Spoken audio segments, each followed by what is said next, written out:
My husband was acting strange, so I tracked his expenses. One transaction stood out, a monthly payment to a woman's name. Suspicious, I called the number on the bill. A little girl answered, "Hi, Daddy." My hand shook as I whispered, "Who's your daddy?" The girl giggled, "Mark Johnson, of course.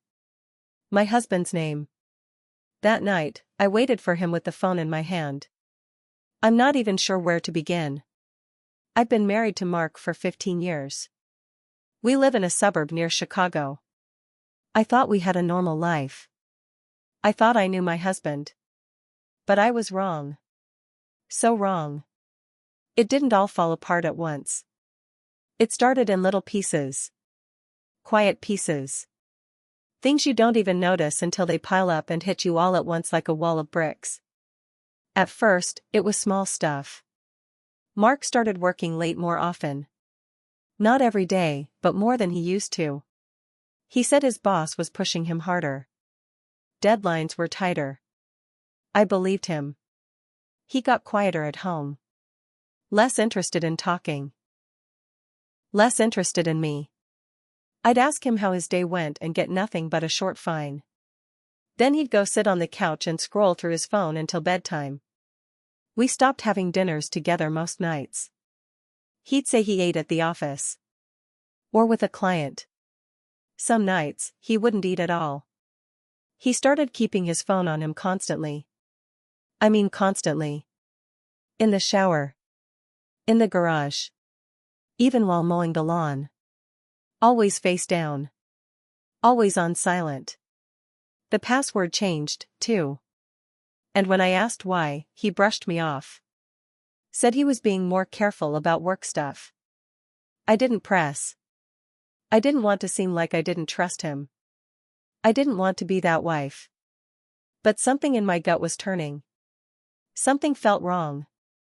Like I was standing just outside a door I wasn't supposed to open. I've always handled the bills and budget. One afternoon, I sat down to go through our monthly statements and check what was coming in and going out. It was routine. But then I saw something I didn't recognize. A recurring payment. $500. Once a month. Same amount. Same day each month. But the name on the charge wasn't any business I knew. It just said, Samantha L. It wasn't a business expense. It wasn't a loan or a subscription. Just a name. I stared at it for a long time. Then I checked the history. The payments had started about 6 months ago. Every month. No explanation. I copied the number linked to the charge. I don't know what I expected. A voicemail? A bank line? I called it. A little girl answered. I swear my heart stopped. I don't know how old she was, maybe 5 or 6. Her voice was soft and high. "Hi, Daddy," she said, like she'd just picked up a call from someone she loved more than anything. My mouth went dry. I couldn't speak for a second. Then I managed to whisper, "Who's your daddy?" She giggled like I was being silly. "Mark Johnson, of course." I almost dropped the phone. "That's my husband's name." Her voice, so happy, so sure. It cut right through me. I felt cold all over. Like I was watching my life from the outside. I hung up. I didn't say anything else. I couldn't. My hands were shaking. My heart was pounding. And in that moment, I knew. I didn't have all the answers, but I knew. I didn't sleep. I waited. I sat on the edge of our bed for hours. The phone was still in my hand. He came home a little after 9. He looked tired. His tie was loose. He kissed my cheek like nothing was wrong. I followed him into the kitchen and said, "We need to talk." He froze. "What's wrong?" I asked him about the payment. About Samantha L. He blinked. Said nothing at first. Then asked why I was going through his account. I told him I always go through our account. That wasn't the point. I asked again, who is she? His face changed. Like something inside him shut off. His shoulders dropped. His eyes looked down. I didn't want you to find out like this, he said. My heart sank. So it's true? He nodded. Slowly. Mark told me he met Samantha during a conference in Indiana. He was traveling for work. Said it was a one-time mistake. I stared at him. A mistake that costs $500 every month? He didn't answer. I asked again. Why is a little girl calling you daddy? That broke him. He sat down at the table, put his head in his hands, and said, because she's mine. That was it. That was the moment my whole life broke into two parts, before and after. He told me she's 5 years old. He didn't even know at first. Samantha didn't tell him until about a year ago. She tracked him down, showed him proof. Said she didn't want anything except for him to be part of the girl's life. Said she didn't want to ruin his marriage. But clearly, that didn't stop either of them. He started sending money. He said he was trying to be responsible. Trying to be a father. Without telling me. Without telling our kids. He said he wanted to protect us. I laughed when he said that. I couldn't help it. I laughed, but it sounded like choking. Protect us? You lied to us. He didn't argue. He just sat there. Quiet. Like a ghost. That's where I am now. Sitting in a marriage that's not what I thought it was. With a man I don't recognize. With 2 kids upstairs who still think their dad is someone they can trust. I haven't told them. I don't know how to tell them. I don't even know what I want yet. Divorce? Maybe. But I'm still trying to process everything. I feel like I'm floating. Like none of this is real. But it is. This isn't just about cheating. It's about lies. Big ones. Long ones. Lies that cost me years of my life. I don't know what's going to happen next. I don't know what I'm going to do. But I know this, I'll never look at my husband the same way again. Mark slept in the guest room after our talk. I couldn't look at him. I couldn't hear his voice without wanting to scream. My heart felt heavy, but my brain wouldn't stop spinning. I kept playing every memory back like a broken record. Family vacations. Anniversary dinners. Quiet nights on the couch. Were they all fake? The worst part was pretending nothing happened the next morning. The kids came downstairs for breakfast, and I had to act normal. Like my world wasn't on fire. Mark kissed them on the forehead like usual, like he hadn't just confessed to having a secret child with another woman. I watched him walk out the door and felt sick. I didn't plan it. I just got in the car and drove. I had the address from the billing info linked to the payment. She lived about 40 minutes away, in a small duplex near Naperville. I sat in my car outside for almost an hour. Then I knocked on the door. A woman opened it, tall, brunette, maybe mid-30s. Her eyes went wide when she saw me. You must be Mark's wife, she said softly. I nodded. She didn't slam the door. She didn't yell. She let me in. The house was small but clean. Toys on the floor. Kids' shoes by the door.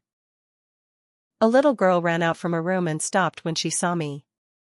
I didn't say anything to the child. I just stood there. Samantha offered me coffee. I said no. I didn't know he was married, she said first. Not until after I got pregnant. He told me he was separated. Of course he did. I asked her if they were still involved. No, she said. Not since I told him about the baby. I didn't want to be with someone who lies. She said she reached out because she thought he should at least know. That her daughter deserved that. I didn't know what to say. I didn't even know what I was doing there. You can hate me, she said. But I'm not your enemy. I left without saying much else. After that, everything changed in how I saw Mark. Every move he made felt like a lie. Every word sounded fake. I tried to hold it together for the kids, but I was falling apart inside. One night, I asked him, was it just her? Or were there others? He looked me in the eye and said, it was just her. But then, about a week later, I found something else. I was doing laundry when I found a crumpled receipt in his pants pocket. It was from a hotel in Indianapolis. A weekend I remembered him being on a business trip. But the receipt showed 2 guests. 2 meals. A charge from the spa. I took a photo of it and waited. When he came home, I showed it to him. He didn't deny it. He just said, it wasn't serious. So now there were at least 2 women. 2 lies. Who knows how many more? I couldn't keep pretending. One night at dinner, he made a joke about trust. Our daughter laughed. Our son rolled his eyes. And I snapped. Trust? You think that's funny? I asked him, sharp and cold. He froze. The kids went quiet. I stood up. Tell them. Tell your kids about your other daughter. Tell them about Samantha. About the hotel. Or I will. He didn't say a word. Just sat there like a coward. Our daughter started crying. My son stared at his father like he was someone he'd never seen before. After that dinner, I told him to leave. He packed a bag and went to stay with a friend. The kids barely spoke to him for a week. Then he tried calling. Sending gifts. Apologies. But it was too late. They saw who he really was. 2 days ago, I got a call. From Samantha. She sounded scared. She said Mark hadn't sent the money that month. And when she tried to reach him, he wouldn't answer. Then she said something that made my blood run cold. He told me he was moving in with another woman. Another woman? Not me. Not Samantha. Someone else? After everything? I felt like I was losing my mind. Was he building another life now? Somewhere else? With someone else? How many lives was he living? That night, I checked our joint savings. A big withdrawal. Thousands of dollars. Gone. And now, I'm here. Writing this. Confused. Angry. Hurt. And still unsure what to do next. This isn't over. Not even close. After seeing that withdrawal, I couldn't sleep. $7,200 vanished from our joint savings. No explanation. No permission. He didn't even bother to leave a note or send a text. I called him. Straight to voicemail. He was hiding something again. I knew that feeling now. My gut twisted in a way that only comes when someone's lying to your face, and doing it badly. I checked everything I could, bank statements, his email, I still had the password, even the Google Maps location history on his account. That's when I saw it. He'd been going to the same address every Friday. 4 months. It wasn't Samantha's. It wasn't work. It wasn't a hotel. I looked it up. It was a private property in Evanston. A house. A damn house. I don't know how I got there without crashing my car. I was shaking the whole drive. I parked a few houses down and waited. I didn't even know what I was waiting for. Then around 5:30 p.m., a black SUV pulled into the driveway. It was him. Mark. He got out with a paper bag of groceries and a huge smile on his face. Then a woman opened the door. Blonde. Maybe late 20s. Holding a baby. Mark kissed her on the cheek and stepped inside like he lived there. I sat frozen. Watching. He had another life. Another woman. Another baby.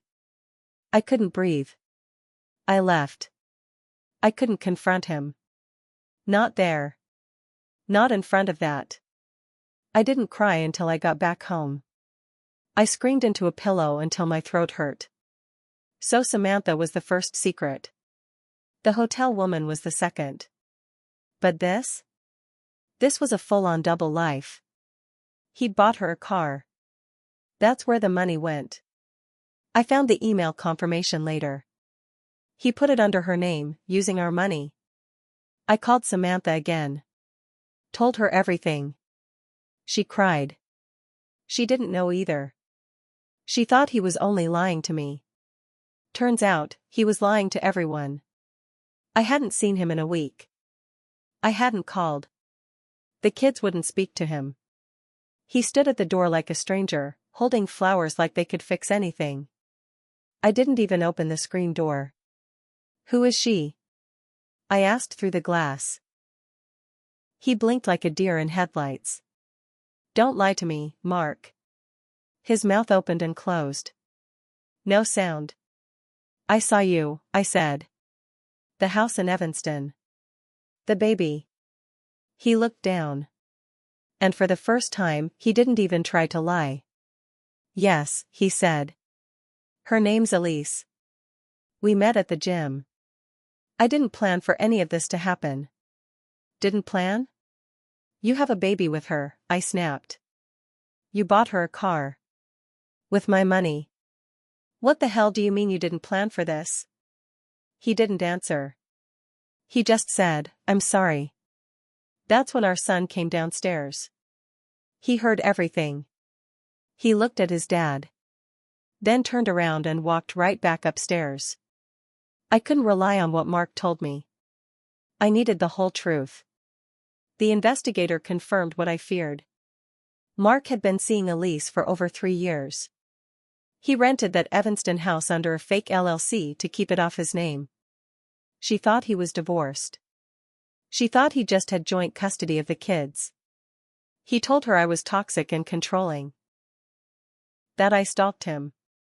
That I trapped him in a marriage he didn't want. The baby was 10 months old. Which meant he got Elise pregnant around the same time he reconnected with Samantha and found out about his first secret daughter. But here's the thing. The investigator found something else. Something I wasn't ready for. Mark's real name isn't even Mark Johnson. That's his middle name and mother's maiden name. His legal name is Lucas Mark Daniels. I was married to a man who legally didn't exist under the name I knew him by. Every loan, credit line, insurance, he used Mark Johnson. But legally, he was someone else. Why? Why go to that length? That's where I am now. Trying to figure out what kind of person hides this much for this long. What else is there? What kind of man lies about his name, his children, his money, and his life? How do you begin to explain any of this to your kids? How do you get your own life back when it turns out none of it was real? Everything came to a head 3 weeks later. My daughter's school was hosting a parent night event, just a casual gathering with snacks, music, and classroom tours. She begged me to come. She wanted her dad there too. I didn't want to go. But I didn't want her to suffer for our mess either. I didn't know he'd show up. I hadn't spoken to him in days. But he did. He walked in with a clean shave, a new button-down, acting like everything was fine. He even brought flowers, for our daughter. She ran to hug him. And then Elise walked in. Holding their baby. She must have found the school's name in some document or email, maybe even from Mark himself. Who knows? She walked straight up to me. I need to talk to you, she said, her voice calm but tight. Everyone stopped. Parents turned. Teachers looked. Elise didn't care. She said it right there, in front of a crowd. Did you know he asked me to marry him? I froze. I looked at her, then at Mark. He didn't deny it. He didn't say a word. She stepped back, her arms shaking with the baby. I didn't know he was still married. I didn't know about any of this until 2 days ago. And now he's vanished. Won't answer me. Took money out of our account and disappeared. Mark finally spoke. I was trying to fix it. No, I cut him off. You were trying to juggle it. You weren't fixing anything. You were building 3 separate lives like you were playing a game. You made kids with women you lied to. You stole money. You lied about your name. What are you? People were staring. Whispers spread fast. Our daughter stood frozen beside me, her eyes filling with tears. That's when our son walked up from across the room, stepped right in front of his dad, and said loud and clear, "You don't get to be in our lives anymore." Mark tried to respond, but no one listened. He left without another word. That night, my daughter cried until she threw up. My son wouldn't talk to anyone. I spent hours sitting between their rooms, just listening, helpless. Elise messaged me later. She was angry, humiliated, confused. But mostly, she was heartbroken. She said she thought she'd found someone safe, someone kind. I told her I once thought the same thing. Samantha called too. She'd heard through mutual contacts. She wanted to know if the child support would stop. I didn't have an answer. I told her to get a lawyer. Mark tried calling. I blocked him. Then he emailed me. A long one. Full of apologies. Excuses. He said he had problems with commitment, that he was lost after his dad passed, that he never wanted to hurt anyone. It ended with, "Please don't take the kids away from me." I didn't respond. You think betrayal feels like anger. But it feels more like silence. Like standing in a crowded room and still feeling alone. I've cried. I've screamed. I've questioned every choice I made in the last 15 years. I've sat in therapy trying to untangle how someone I trusted with my whole life turned out to be a stranger. But I've also laughed again. With my kids. With old friends I forgot I had. I've stood in my kitchen in the quiet morning light and felt, oddly, at peace. Not every day. But some. Mark destroyed the version of my life I thought was real.